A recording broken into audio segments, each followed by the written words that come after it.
Rock City the Soul Man. Rock City the Soul Man checking in on another episode of Pass the Mic. Pass the Mic. Pass the Mic. So before we get into the episode itself, we're just going to go straight to a piece. Straight to a piece. We switching things up. We shifting it.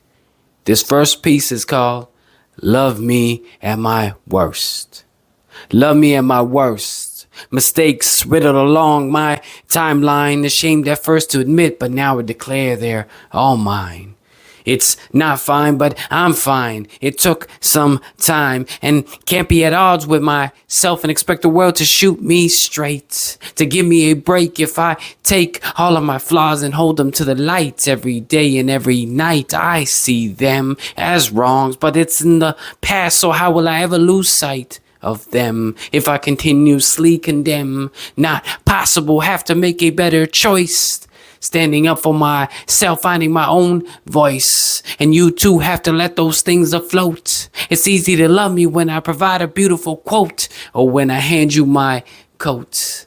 And butterflies are afloat. I need to know that you will and not that you won't. When I show you my scars and all the damage that's been done, the parts of me that aren't at all fun. See, you have fast feet, but promise me that you won't run. On days when I have no gusto, will you have the guts though to love me at my worst? Giving me that as a gift and not hanging it over my head as a curse, so that I don't have to live my life in reverse. Will you be by my side to provide encouraging words to heal and to nurse? And I shouldn't have to tell you again and again that I'm worth the trouble and the bother. Love me like a father loves his daughter, without condition, or at least solely not going off of my position. My heart's in your hands. See, I can't force you or make you listen. Love me at my worst. It's your decision. Thoughts? You like, don't like? Drop them comments. Let me know. All right. Okay, now to the moment you all been waiting for. Now, that was the headliner, but we're going to go to the appetizer. I don't know, man. We flipping things out. To the monologue. So we'll be touching upon loving someone when they're at their lowest. What does that look like? What does that entail? Where do we draw the line? Or is there a line to be drawn where it's just an endless, unconditional sport? As we all need a bit of grace at some point, some human decency for those moments that we falter. Even if we don't quite fall, there will be challenging times where we experience a lot of slippage. And I know metaphorically I've slipped on ice many a times, and that's not because I live in Canada and the winters can be harsh. A snowy day with some chill mixed in, and boom, on my backside I go. Is it the pain or from the fall, the sheer embarrassment that it's caused that has me feeling some type of way? I guess when you're down there walloping from a thumping blunder, you're only hoping to have all of your limbs intact, that you may make it unscathed as best as you can. And metaphorically, when I've slipped, I look around who is there to support me, lend a helping hand. See, what if I keep slipping and worse off? What if while they're helping me, the ice gets a hold of them too? Now there's two of us on our rears. Perhaps we can help each other out of this predicament, out of our lowest and most vulnerable points, because it's almost impossible for one not to slip. Can we stay patient? Can we stay determined, loving this person who at the moment is downtrodden? If I may get a bit personal with this one. After I lost my pops to cancer when I was 24. See, 6 months into it, I was what I perceived to be fine. I mean, devastated. I lost my dad, but I thought I had cried it all out and accepted my fate. Boy, was I wrong. Out of seemingly nowhere, boom, I slipped on some ice. Lucky for me, there was plenty of helping hands all around. I, for the longest time, though, didn't know how to receive the help. And of course, when you grieve, you have to be patient, and everyone has their own process. It looks different. See, it took me a full year while so many people stood by my side when I was lower than low. Even rock bottom was staring down at me. I was completely broken and felt utterly useless. With the support around and God, slowly but surely I regained my old self, piece by piece, all because I had a few that loved me at my lowest. And although it may seem clear cut that yes, you were grieving, people understood that and would be willing to aid. Yet the immense difficulty to bring someone to life is not for the faint of heart. I was so far gone that they thought the problem was solved in the morning for me to completely reopen the case by night.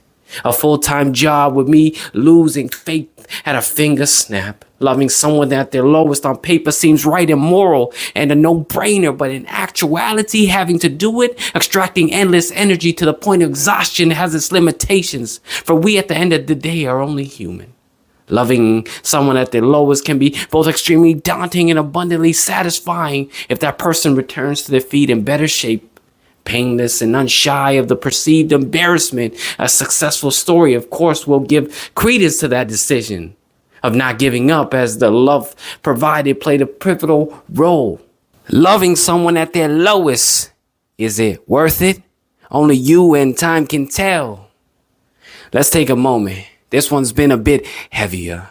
See, this would have been a great sponsor segment for some healthy meal prep company. Speaking of heavier, I was 20 pounds heavier just 3 months ago until I tried Food for Us, the nutritious and delicious food prep company made for us. Not only does it provide the right amount of protein and veggies, but it can help you slim you down quicker than you can slip on some ice.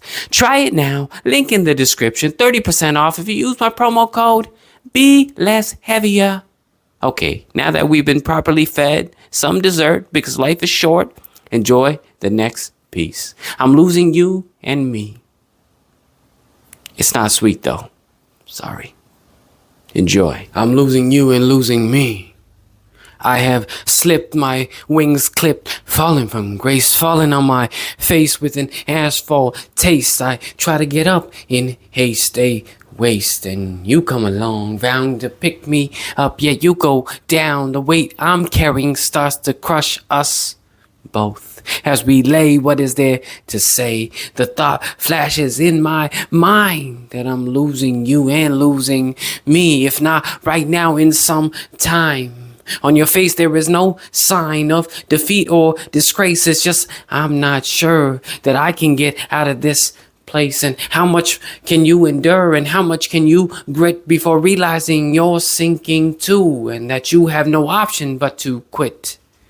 Or will you drown away with me, a self-defeating prophecy, in which case we both go to waste? I would be losing you and losing me, which defeats the purpose. It's an iceberg of a predicament, so much that is unseen beyond the surface. If somehow you save me, then it's totally justified and worth it, especially after putting all the work in. Let's hope that it all starts working. Either we rise in victory or you're home free. And I'm afraid, though, of losing you and losing me. Oh, you thought we were done? No, we are done. Let me know what you thought of that second piece. Again, you know what to do in the comments. Fill them up. All right. Now for the outro. Rock City the Soul Man. Rock City the Soul Man. Checking out. Like and subscribe. Just do it already. Come on. I'm out.